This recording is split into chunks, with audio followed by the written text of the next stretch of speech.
पाकिस्तान ने अफगानिस्तान पर हमला कर बहुत बड़ी गलती की, इसमें कोई दो राय नहीं है और उसका खामियाजा पूरा पाकिस्तान इस वक्त भुगत रहा है।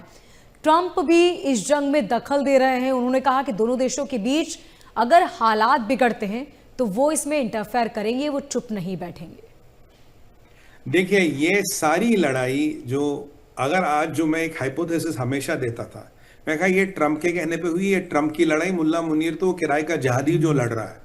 देखिए हुआ क्या, ट्रंप से जब पूछा गया भाई साहब ये लड़ाई हो रही है अफगानिस्तान उसमें, उन्होंने कहा अरे उनका प्राइम मिनिस्टर बड़ा स्मार्ट है, वो जनरल बहुत काबिल है और ठीक है, और भाई पाकिस्तान को अपनी रक्षा करने का हक है। अब देखिए हुआ क्या था, पाकिस्तान और अफगानिस्तान में दोस्ती थी एक टाइम में।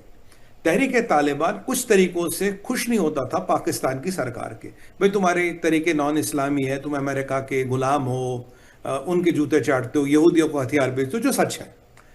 अब क्या हुआ कि ट्रंप ने एक ऐसी चाल चली, मोनिका जी, एक ऐसी चाल चली जैसे अब मान लीजिए अगर भूखे कुत्ते हो, मैं 3-4 बिस्कुट तोड़ के फेंक दूं ऐसे, तो एक दूसरे से लड़ेंगे नहीं लड़ेंगे। बिल्कुल काम ट्रंप ने करा। ट्रंप ने मुनीर को बुलाया, कहता तुझे पैसे चाहिए जहाद करने, कहता हाँ, कह रहा मुझे बगराम एयरबेस ला के दे। जब जब अमेरिका को अफगानिस्तान जाना नहीं, अफगानिस्तान से कोई लेना देना नहीं, ट्रंप खुद कह चुका है $1 ट्रिलियन और हजारों बॉडी बैग लिए हमने, 20 साल बर्बाद किए हमने अफगानिस्तान में, तो मुझे वहां जाने का तो मतलब है नहीं।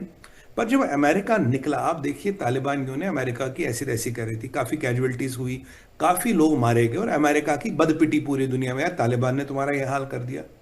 ट्रंप को उसका बदला लेना था, पर बिना अपने हाथ गंदे करे उसने क्या किया, सस्ता जहादी पकड़ा किराए का, बोला यार तू बगराम दिला दे। अब बगराम तो इसकी औकात है नहीं दिलाने की, उसने नॉर्दर्न अलायंस से बात करनी शुरू की। नॉर्दर्न अलायंस से बात करते ही मामला बिगड़ गया तालिबानियों ने, और इसके पूरी तन गई। आज के डेट में ट्रंप का स्टेटमेंट के बाद जो मेरा हाइपोथेसिस है, जो मेरा लॉजिक है, बिल्कुल सिद्ध होता है। ट्रंप के लिए क्या फर्क पड़ता है जी, अहमद मरे या मोहम्मद मरे, अफगानी मरे या पाकिस्तानी मरे, ट्रंप को कोई फर्क नहीं पड़ता। कहता लड़ो मारो आपस में, जब काफी मर कट जाओ तो तब मैं देखूंगा क्या करना है। ये ट्रंप की एक फैलाई हुई लड़ाई तो है। ट्रंप को बगराम का क्या करना मुझे बताइए। ट्रंप कहता है कि बगराम के कुछ 700 किलोमीटर आगे चाइना का मेजर न्यूक्लियर इंस्टॉलेशन है। भाई उसके लिए बगराम की क्या जरूरत है, उसको बगराम की तो जरूरत है ही नहीं। अगर आपको चाइना से युद्ध करना, आपके पास 50 विकल्प है। आज आपको ईरान से युद्ध करना था, आपके पास 50 विकल्प है। इसलिए ट्रंप बड़ा अच्छा है। देखिए ट्रंप का क्या है, जब तक अफगानी मर रहे तो अमेरिकनों ने बदला लिया, जब हम अफगानिस्तान से जा रहे थे तुमने हमारा यह हाल किया, हमने बदला लिया। पाकिस्तानी मर रहे तो भैया तुम्हें तो जहाद के पैसे दिए थे हमने, करो, अगर बगराम दिलाते तो बहुत अच्छी बात है। दोनों मरते कटते रहे तो हमें कोई फर्क नहीं पड़ा, हम अपने हाथ गंदे नहीं कर रहे। हम अपने पैसे, हम अपने थोड़े बहुत पैसे, मैं लिटरली जैसे वो डॉग बिस्किट्स फेंक के कुत्ते आपस में लड़ते हैं, कह रहे मैं लड़वा रहा हूं तुम्हें, लड़ो।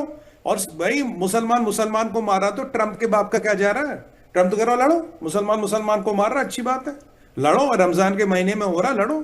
ये तो पूछिए ना उस मुल्ला मुनीर से, ये तो पूछिए ना उस घटिया जहादी से जो आपको अपने आप को हाफिज कुरान कहता है, ये तूने रमजान के महीने में क्या कर दिया। और अब दूसरी बात, मुल्ला मुनीर को लगता था मैं ट्रंप को बेवकूफ बनाऊंगा, उसने कैलकुलेट किया ईरान और इजराइल, ये मैं कह चुका हूं, ईरान इजराइल का जंग जैसे शुरू होगा तभी अफगानिस्तान करेगा। क्योंकि जब इसके मदद मांगे, बोले जनाब गाजा में सिपाही नहीं भेज सकता, मैं तो यहां लड़ रहा हूं, जनाब मैं ईरान में आपकी मदद नहीं कर पाऊंगा, मैं यहां लड़ रहा हूं, ये इसका प्लान था।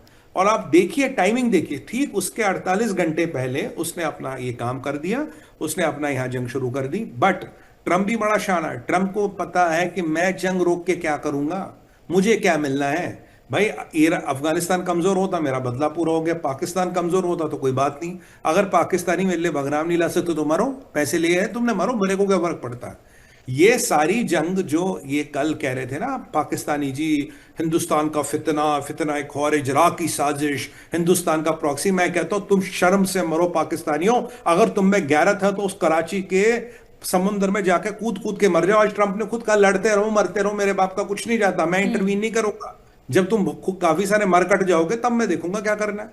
तो ये तो सीधी सी बात है ना, अमेरिका चाहता क्या था। तो अमेरिका के हाथों की कठपुतली है मुनीर, और खेल है ये डोनाल्ड ट्रंप का।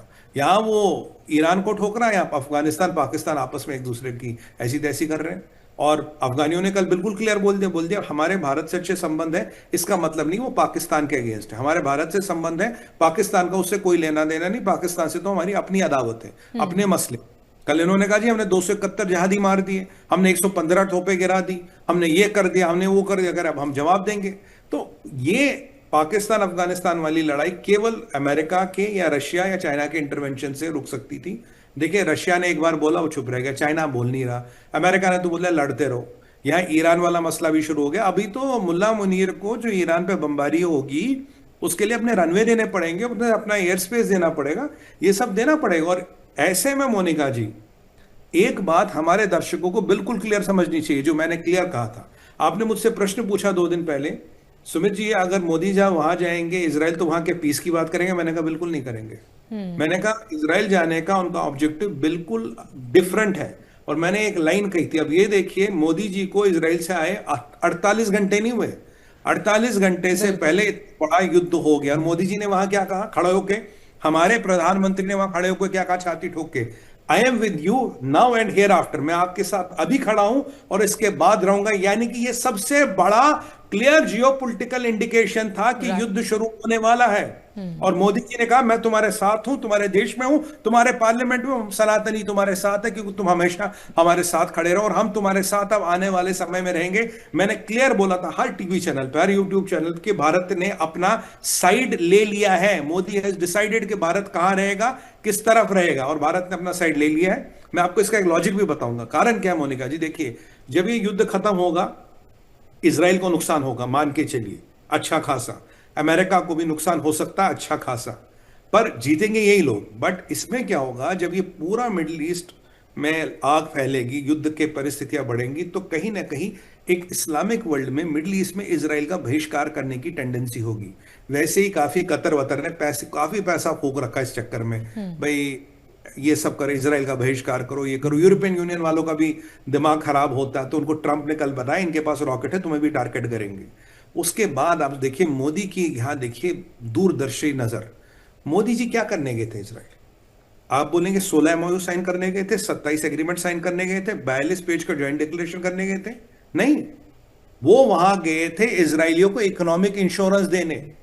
मिलिट्री वाइज इंश्योरेंस उनको अमेरिका दे रहा है, पर उनकी इकोनॉमी जो इस जंग के बाद कमजोर होगी, खराब होगी, ध्वस्त हो सकती है। छोटा सा मुल्क है, छोटी सी आबादी है। अब जब जितने हमने उनके साथ एग्रीमेंट किए, जितने हमने एमओयू किए, उसके बाद इजराइल की इकोनॉमी का इंश्योरेंस है। इजराइल की इकोनॉमी कभी कोलैप्स नहीं हो पाएगी, चाहे दुनिया उनका बहिष्कार करे या ना करे। अगर वो भारत और अमेरिका और कुछ और देशों के साथ भी अपना व्यवसाय और अपना इकोनॉमी जोड़ के रखेंगे, वो सब बिल्कुल फर्स्ट क्लास चलेंगे। तो मोदी, अगर ट्रंप ने उनको मिलिट्री इंश्योरेंस दिया तो मोदी साहब ने उनको इकोनॉमिक इंश्योरेंस दिया, और यही देने मोदी गए थे वहां पे, और उनके पार्लियामेंट में खड़े होकर बोले मोदी जी मैं तुम्हारे साथ हूं। अब देखिए, एक प्रधानमंत्री ये भी है, एक प्रधानमंत्री वो है जिसको इजराइल ने कहा था मिसेस गांधी को कि मैडम हमें रिफ्यूलिंग दे दो, हम कहूटा उड़ा देंगे।